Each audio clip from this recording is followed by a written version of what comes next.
Greetings! I am Herbert Erpaderp, and today I'm going to show you how I painted this 28mm scale AC1 Sentinel tank, though you might know it by some more vulgar names, for obvious reasons. And if it isn't obvious, check out the machine gun housing on the front of the hull. Please insert mature comments here. Some of you might notice that this is the second painting video I've done this month. That's because I've chosen to do this particular tank and upload it on this particular day as a way to commemorate ANZAC Day. This being the only tank Australia ever built, I figured this would be an interesting and suitable subject. The AC1 Sentinel never saw combat, but it is still pretty cool and interesting. Australians and New Zealanders will or should know what ANZAC Day is, but for those who might not be aware, ANZAC Day was originally intended to honour the members of the Australia and New Zealand Army Corps who served at Gallipoli. It's now used to commemorate those who served in that conflict and subsequent wars. That's the basic idea. The scope of this video isn't to explain ANZAC Day, it's to show you how I painted this tank. So, let's get to it. I started by priming the model. For this I used Sentinel Res Black. I don't think it really matters which primer you use as long as it's primed and holds the following paints. Next I applied a base coat of Vallejo model colour brown sand. This probably would have been easier to do with a light grey base coat, but I didn't think about that, and after a few coats I've got a good decent solid covering with this anyway, so it doesn't really matter. I'm not 100% sure this is exactly the right colour for Australian camo, or if the Sentinel was even ever painted in the way I'm painting it, and I was using museum pieces as reference pictures. If you've been around here this won't surprise you to learn, but I'm going for near enough combined with the looks good to me method, rather than a perfect historical recreation, so if you're looking for that kind of thing you may be in the wrong place. Anyway, I got a decent solid coating of the brown sand, and then I made a mix of roughly 3/4 brown sand and 1/4 Iraqi sand. They may both be sand, but they are different. I applied this from above, obviously with my airbrush. This is just to make the base colour look a bit faded on the upper surfaces. It turned out a little bit subtle, though it is kind of hard to see in that lighting. I then applied another highlight, which is a little bit more obvious. For this I used plain old Iraqi sand. Seemed like a sensible colour choice to me. I'm using my makeup brush to apply the highlight to any sharp edges and corners I can find, as well as on some of the upper surfaces of various bits. There aren't really a lot of sharp edges here and the detail isn't the best to begin with, but I'm trying to bring out what I can. I am going to be masking a lot of this, so some of it is going to be wasted effort of sorts, but I've not yet determined the camo pattern, and it is much easier to do this all over the tank and then cover it later. It's only going to cost us a few minutes, and the base coat will be nice and consistent. I decided to try masking the tank using some putty I got from Australian Geographic. I figured this would work something like Panzer putty or other products like that, and the colour is perfect. Nice and sparkly. It was a bit fiddly and annoying to actually put onto the tank, being that it was sort of sticky and would come off if I touched it.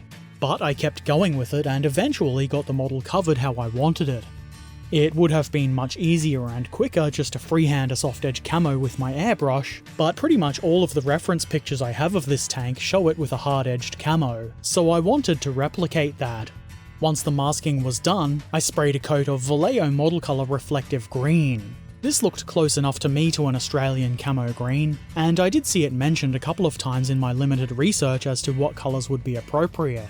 I didn't want to buy more paint and wait for it to arrive, or mix a bunch of colours, so this was the best option for me. You can paint your green however you like. Like the base colour, I applied this in a few thin coats, because applying multiple thin coats is almost always better than one thick heavy coat, though I do think I might have thinned this out just a little bit too much.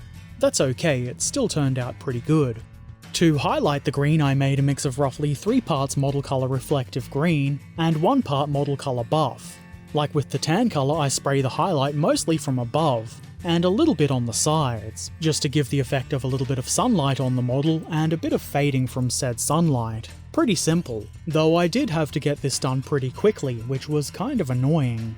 The putty I used turned out to be pretty melty, I guess might be an appropriate description.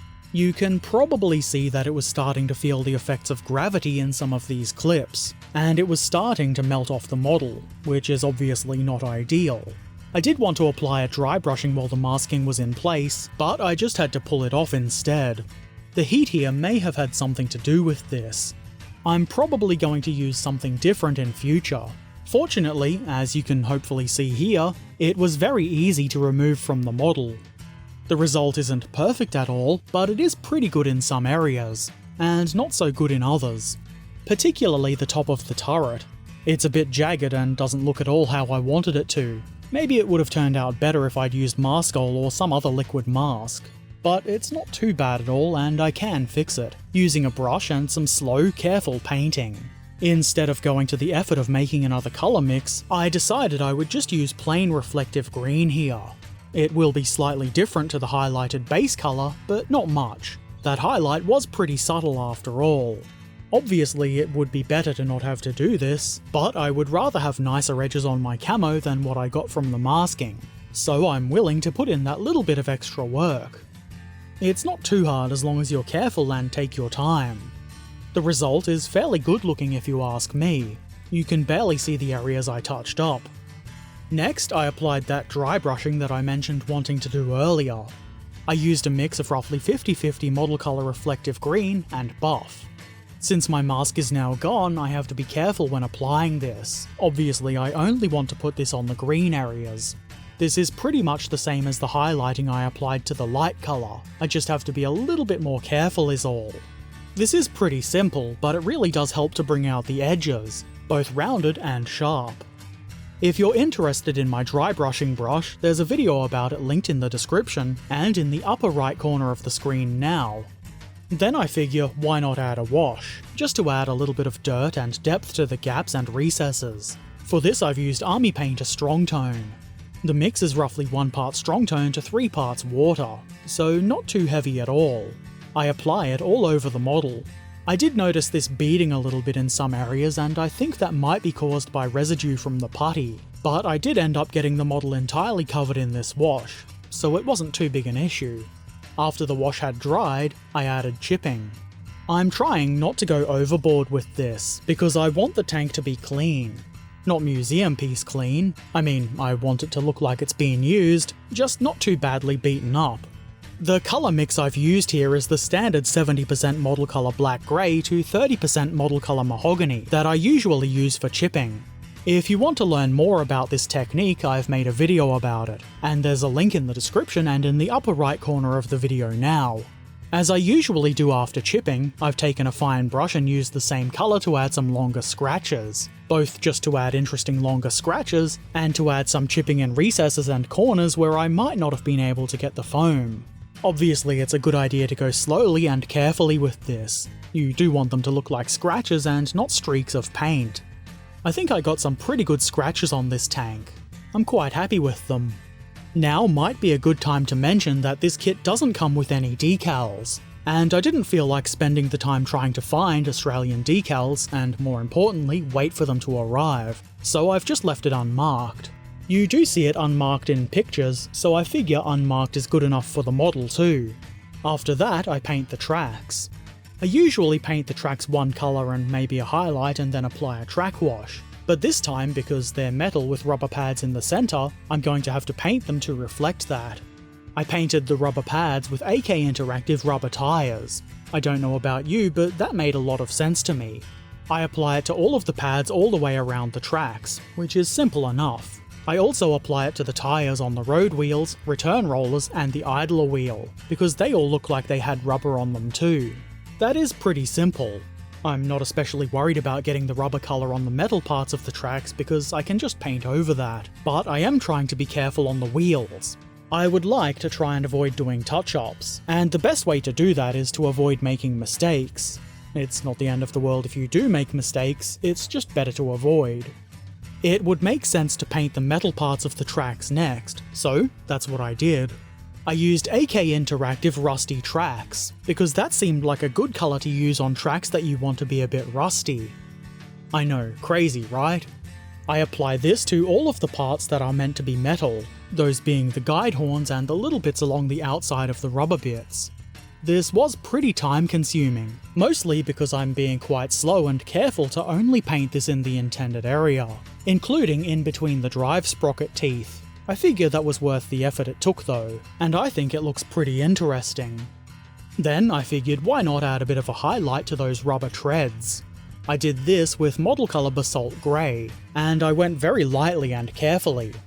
The result is kind of obvious, but it's not overbearing, and it should help add some nice depth to the tracks. Next, it's time to do some cleanups.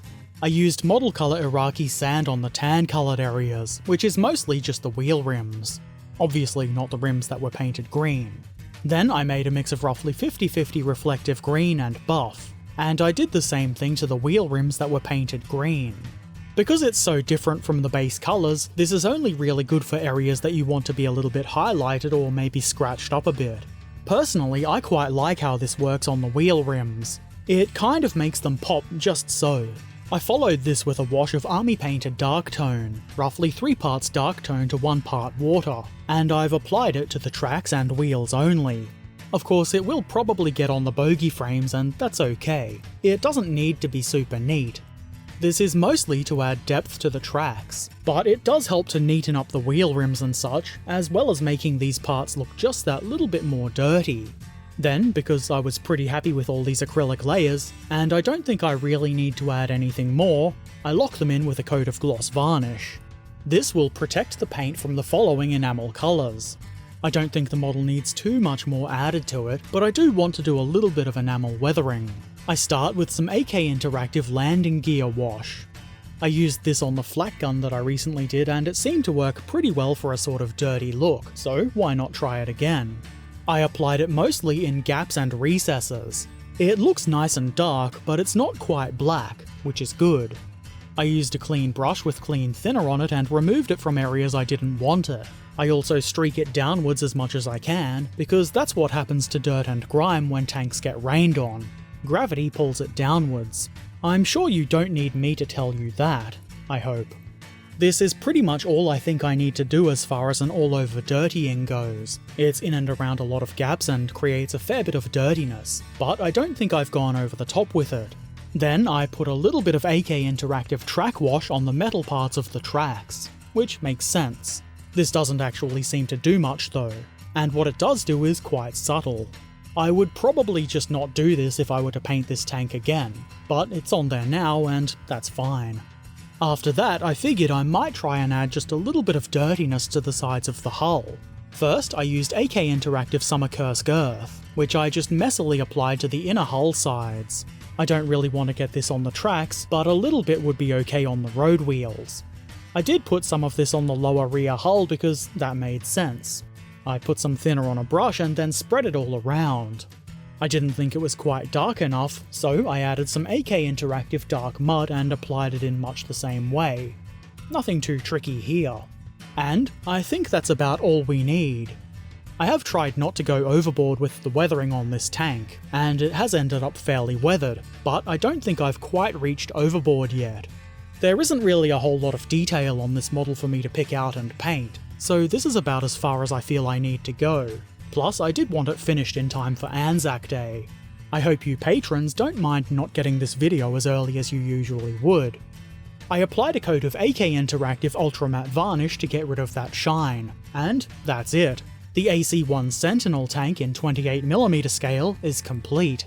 I'm not entirely sure who makes this kit, but if you want to see my build video for it from about 100 years ago, there's a link in the description and in the upper right corner of the video now.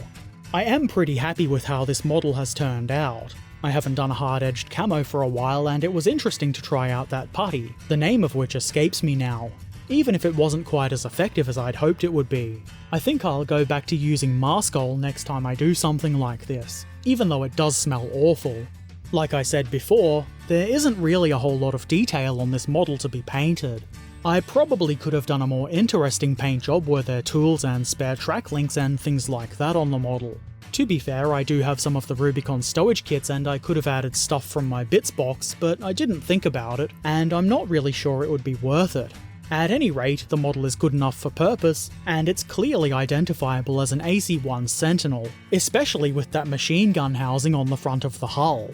I would really like to see this tank made in plastic with more detail, but I'm pretty certain that's never going to happen.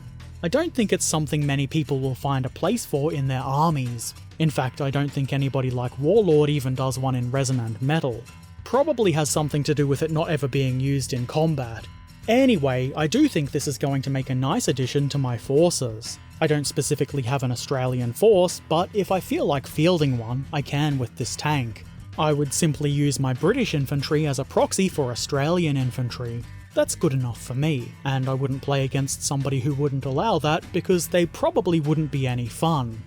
I doubt very many of you are painting one of these for yourselves, but if you're interested, I'll put a list of the paints I've used in the description below. I think they're a reasonable approximation for the colours I've seen this tank painted in, but of course you are free to use whichever colours you want. I'm not the paint cops, I'm not going to do anything about it. And if you have painted one of these, feel free to share it in the modelling section of my Discord server. I would be keen to see it. Also, feel free to ask any questions or let me know what you think in the comment section below. And if you haven't already, it would be great if you were to subscribe, follow, ring the bell, and all of the other things you do on YouTube and social media. Links to all of those things, including Patreon and my Twitch channel, are in the description below. And as always, I shall return soon. So until then, be excellent to each other, and thanks for watching. Farewell.